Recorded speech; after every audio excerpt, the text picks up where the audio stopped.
आ रहे हैं, तो ये बताइएगा कि एहतसाब का जो नारा लगाया था जनरल फैज के खिलाफ और जनरल बाजवा के खिलाफ, क्या वो एहतसाब का नारा दोबारा से बुलंद होगा? वो इंशाअल्लाह आप देखेंगे,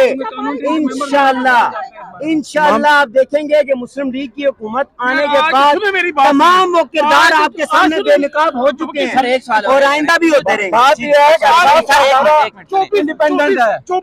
रात को बिलावल ने जलसे में कहा, बिलावल को छोड़ दे, सवाल तो सुने, सवाल सुने, सवाल सुने। रात को बिलावल ने कहा, सवाल तो सुने। बिलावल ने कहा रात को जलसे में एक शख्स की खातिर आईन, जमहूरियत और इंतखाब को रोका गया।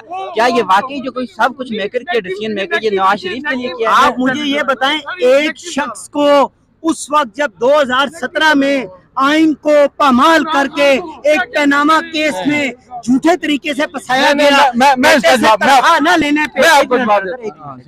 तनख्वाह न लेने पे, तो वो भी तो दौर था। और आज आप ये कह रहे हैं कि देखिए अपनी अपनी सियासत है, हर पार्टी की अपनी सियासत है, जाहिर बात है वो सियासत करेंगे। आगे इलेक्शन का टाइम है तो वो तो इलेक्शन तभी लड़ेंगे जब सियासत होगी, तो अदरवाइज तो नहीं होगी। तो ये बयानियां अपनी अपनी पार्टी का है। अल्हम्दुलिल्लाह हम कल भी और आज भी अपने बयानिए और अपने कायद मियां मोहम्मद नवाज शरीफ के बयानिए पे साथ खड़े हैं और आप देखेंगे कि उसी वोट की, इस वोट को इज्जत दो की कामयाबी होगी।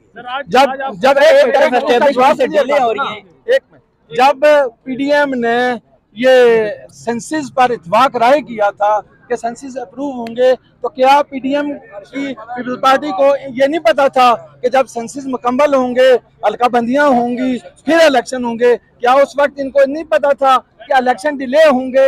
ये सारी चीजें उनके साथ तय होकर आज वो अपनी सियासत चमकाना चाह रहे हैं। उन्हें ये खतरा है कि वो सिंध भी उनके हाथ से जा रहा है, इसलिए उनके पास एक ही है कि जितना मियां नवाज शरीफ के खिलाफ, मुस्लिम लीग के खिलाफ बोलेंगे, इतनी वो वोट ज्यादा हासिल करने की नीयत से वो इशारे बयान दे रहे हैं। इनके हाथ से जा रहे तो किसके पास जा रहे हैं? पूछा था कि बाकी लोगों को इजाजत है, बाकी लोगों को इजाजत नहीं है और एक मखसूस पार्टी पे बैन है, वो जलसा नहीं कर सकती। और आपका जलसा कैसे हो रहा है? तो मैं ये बताऊं कि अगर जिस पार्टी का आप जिक्र कर रहे हैं कि जो बैन है, जिसको जलसा करने की इजाज़त नहीं है, तो फिर आप टीटीपी को भी जलसे की इजाज़त दे दें।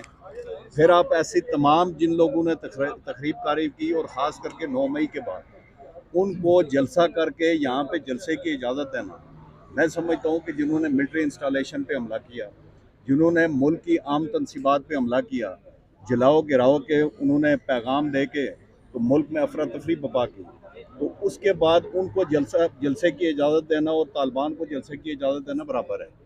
तो इसलिए ये तफरीक करें सियासी पार्टी में और एक मिलिटेंट ग्रुप में और सियासी पार्टी में, आप थोड़ी तफरीक करें।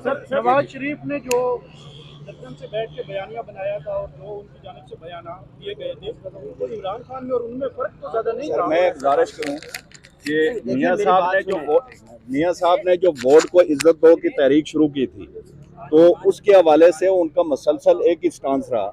लेकिन जो लंदन में उन्होंने बयान दिया, देखें लीडर वही होता है कि जो वक्त और हालात के साथ मुल्क की बेहतरी के लिए, अवाम की फलाह के लिए, और अगर अवाम किसी वजह से एक महंगाई में और बेरोज़गारी में और उसमें पिस रहे हैं अगर, तो उन अवाम को उससे निकालने के लिए, और नवाज शरीफ का वाहिद एजेंडा जो है वो पाकिस्तान आने का यही है कि मुल्क के अवाम को महंगाई से और बेरोज़गारी से और मुल्क की मैशियत जो बिल्कुल हमारी डूब चुकी है, उसको दोबारा उसका रिवाइवल, उसके लिए मियाँ साहब आ रहे हैं। और ये जो बात आप कर रहे हैं वो बयानिए के हवाले से, वो मैं समझता हूँ कि उसकी मौजूदा हालात में और ऐसे ही वो मज़ीद क्राइसिस पैदा करने वाली बात थी कि अब जब आर्मी ने कैटेगोरिकली ये कह दिया है कि वो सियासत में हम दाखिलत नहीं कर रहे, वो किसी हवाले से वो नहीं कर रहे, तो मैं समझता हूँ कि इन हालात में हमें मिल के एक पेज पे होके, तो मुल्क की मैशियत सबसे अवलीन तरजीह है। बाकी बातें बाद में हो सकती हैं, आइन में अमेंडमेंट के हवाले से वो जो भी आप इख्तियारात सिविलियन बालादस्ती बहाल करने के लिए जो भी आप करना चाहते हैं, तो वो उसके लिए पार्लियामेंट का फोरम आपके पास मौजूद है। उसमें मज़ीद अगर वो आइन के मौजूद होते हुए अगर कोई इस तरह की बात इंटरफेरेंस होती है, तो उसको मज़ीद आप रोकने के लिए उसमें आइन साजी, कानून साजी कर सकते हैं, आइन में अमेंडमेंट कर सकते हैं। लेकिन मौजूदा जो तरजीह है वो मैशियत की बाली है।